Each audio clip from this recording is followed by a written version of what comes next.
ஒருவேளை அரசியலுக்கு வந்தாங்க, ஒருவேளை அரசியல் ஈடுபட்டாங்க, ஒருவேளை இயக்கம் தொடங்கினாங்க, அப்போ கூட சாதி சமூகத்துக்கு எதிராக சேர்த்து ஒழிஞ்சு இன்னொரு சாதியை எனக்கு சமூகம் இருக்கிறது. அதனால ஒருபோதும் சொல்றேன், திருப்பி சொல்றேன், நீங்க எதையாவது சொல்லி மறுகிடுச்சிடலாம், நீங்க கேள்வி பார்க்கலாம், நீங்க நெசத்திருக்கலாம், இந்த பக்கம் இருந்துக்கலாம். இங்க இயங்கக்கூடிய ஒடுக்கப்பட்ட மக்களுக்காக, சாமானிய மக்களுக்காக போராடக்கூடிய எல்லா தலைவர்களுக்கும் பற்றி நம்பிக்கை இருக்கு. இன்னைக்கு நான் சின்ன வயசுல இருந்து பார்த்த நிறைய தலைவர்கள் இருக்காங்க. அவங்கள போஸ்டர் வெட்டியிருக்கேன், அவங்களுக்காக பேர் இருக்கேன், அவங்களுக்காக பிரச்சாரம் பண்ணிருக்கேன், அவங்களுக்காக ஓட்டு கேட்டிருக்கேன், அவங்களுக்காக அடி வாங்கியிருக்கேன், அவங்களுக்காக ரோட்ல தலைநிறுத்தி ஓடி இருக்கேன். அத்தனை தலைவர்கள் இருக்கு பெரிய அபிப்பிராயம். அவங்க மீது நம்பிக்கை இருக்கிறது. அவர் திருப்பி என்னை நல்வழிப்படுத்துவதில்லை, எனக்கு அரசியல் கற்றுக் கொடுத்ததில்லை, எனக்குள்ள சமுதாயத்தை பற்றி சமூகத்தை பற்றி ஒரு விடுதலை ஏற்படுத்தியதில்லை. அந்த தலைவருக்கு ஒரு பெரிய பங்கு, ஆனா என்னைக்குமே மறுக்க மாட்டேன். அந்த பெரிய பங்கு தான் என்னை இவ்வளவு உத்தேகத்தோட இவ்வளவு தைரியத்தோட சினிமாக்குள்ள நுழைய வச்சு. அப்படி சினிமாக்குள்ள நுழைஞ்சதுனாலதான் இவ்வளவு இருக்காங்க அப்படிங்கிற ஸ்டார்ட்ல தான் நான் வேலை செய்ய ஆரம்பிச்சேன். நான் யாரும் சொல்லிட்டு ஃபர்ஸ்ட் படத்தை நான் எடுத்தேன். யாருக்கு பயந்துதான் நான் இங்கே ஓடி போவேன். நான் யாரும் நான் எங்கேயும் வரேன் அப்படின்னு சொல்லிதான் இந்த முதல் படத்தை நான் எடுத்தேன். அதனால எனக்கு எதை பார்த்து யாரும் பார்த்து பயன் கிடையாது எனக்கு. ஆனா மறுபடி சொல்றேன், திருப்பி ஏதோ ஒரு காரணங்களுக்காக, ஏதோ ஒரு விஷயங்களுக்காக, என்னோட அரசியல் மீது, என்னோட வாழ்வு பாதை மீது, என்னோட சமத்துவ பாதை மீது, என் வாழ்வின் மீது, என் வாழ்வை கொடுத்த அறத்தின் மீது, என் அறத்தின் மீது கேள்வியில் இருக்கிறது என்றால், நான் இங்க யாரா இருந்தாலும் சரி, என் அண்ணனா இருந்தாலும் சரி, என் தம்பியா இருந்தாலும் சரி, என் மாமனா இருந்தாலும் சரி, மச்சானா இருந்தாலும் சரி, நான் அறத்தின் பக்கம் தான் கூட ஒழிச்சு சாதி பக்கம் ஒன்றுதான் இருக்க மாட்டேன். அவன் யாரும் நீ என்ன வேணாலும் பேசி, நீ என்ன வேணாலும் எனக்கு எதிர்பார்க்க, நான் ஒரு நாளும் சாவ கடைசி முடிவு வரைக்கும் நான் அது பக்கம் போகவே மாட்டேன்.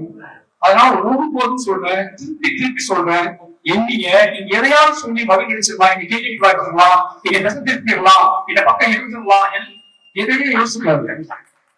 நான் முழுக்க வாழும் கடைசி நொடி வரைக்கும் என் கலையின் வழியாக இவன் ஒருவேளை அரசியலுக்கு வந்தாங்க, ஒருவேளை அரசியலை ஈடுபட்டாங்க, ஒருவேளை இயக்கம் தொடங்கினாங்க, அப்போ கூட சாதி சமூகத்துக்கு எதிராக சேர்த்து ஒழிஞ்சு இன்னொரு சாதியை எனக்கு சமூகம் இருக்கிறது, எனக்கு சமூகம் இருக்கிறது, எனக்கு ஒரு சமூகம் இருக்கிறது, சமூகத்துக்கு பின்பற்றி இருக்கிறது, அதை காட்ட வேண்டியது நிரூபிக்க வேண்டிய ஒரு கடமையாக இருந்தால் இந்த மாணவ சமூகத்தின் மீது வேறு அன்பை நிலைநாட்டுவது அப்படிங்கிறதுதான் எனக்கு முக்கியமானது.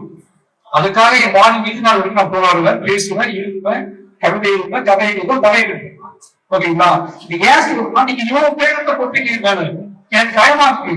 இவங்க என்ன எதிர்பார்க்கறாங்க நம்ம கிட்ட அப்படின்னு சொல்லி ஒவ்வொருத்தர் போட்டோ போடும்போது, ஒவ்வொருத்தர் மாலை போடும்போது, ஒவ்வொருத்தர் கையில பிடிக்கும் போது, ஒருத்தர் மொட்டை கொடுக்கும் போது, ஒருத்தர் கெட்டி பிடிக்கும் போது, இல்ல கத்தும் போது என்ன எதிர்பார்க்கறாங்க அப்படின்னு ஒரு கேள்வி எப்ப படிச்சுக்கிட்டே இருக்கு. எனக்கு பயமா, எனக்கு எந்த கிடையாது. இப்படியாப்பட்ட உணர்வுகளை எப்படி மறைமாற்றம் செய்வது, எந்த முகத்தில் போவது, எப்படி பயன்படுத்திக் கொள்வது அப்படிங்கிற யோசனை ஓடிட்டே இருக்குல்ல. எனக்கு அப்பா ஒரு யோசனை போடல, இவங்க எங்கே முடிச்சு கொண்டாங்களோ அப்படிங்கிறது மட்டும் ஓடிட்டே இருக்கு. என்னைய பிடிச்சிக்காம ஏதாவது கொஞ்சம் பாருங்க, என்னைய தயவு செஞ்சு சொல்றேன், எப்பவுமே என்னோட படங்களை பாருங்க, என்னை பிடிச்சிக்க ட்ரை பண்ணுங்க. என்னை புரிந்து கொண்டதுக்கு பிறகு நான் உங்களுக்கு தேவைப்பட்டால் என்னை எடுத்துக்கோங்க.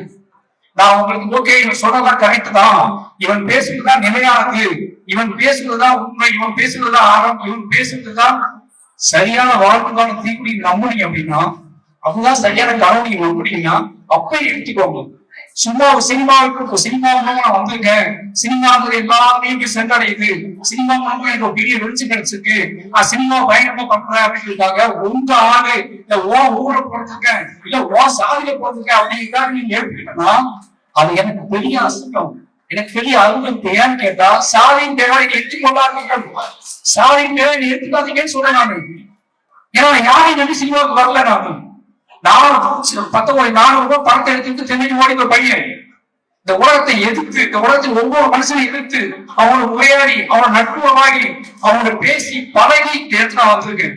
என்னை புரிய வைத்து என்னை அவங்களை சேர்த்து என்னை பூச்சி போன்னு சொல்லி என்னோட கலையை, என்னோட அரசியல், என்னோட வாழ்க்கையை எல்லாத்தையும் சொல்லி உரையாடி எடுத்து நான் வந்திருக்கேன். யாரோட சண்டையிட்டு யாரோட கழுத்தை பிடித்து நெருக்கி நிறுத்தினாங்க.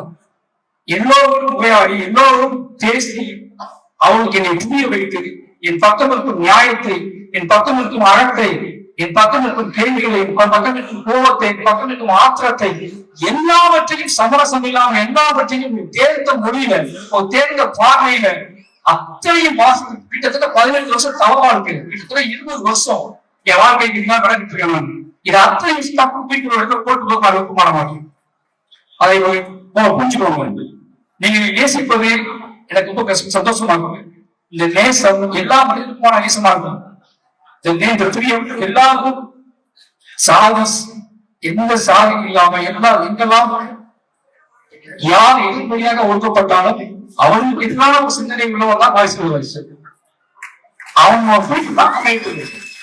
செய்திகளை உடனுக்குடன் தெரிந்து கொள்ள கீழ்கண்ட கேபிள் மற்றும் டிடிஹெச் நெட்வொர்க்குகளில் எம்நாடு செய்தி தொலைக்காட்சியை காணுங்கள். பாதகம் செய்பவரை கண்டால் நாம் பயம் கொள்ளலாகாது பாப்பா. மோதி மிதித்து விடு பாப்பா, அவர் முகத்தில் உமிழ்ந்து விடு பாப்பா. அண்மை செய்திகளை உடனுக்குடன் தெரிந்து கொள்ள இணைந்திருங்கள் எம்நாடு தொலைக்காட்சியுடன்.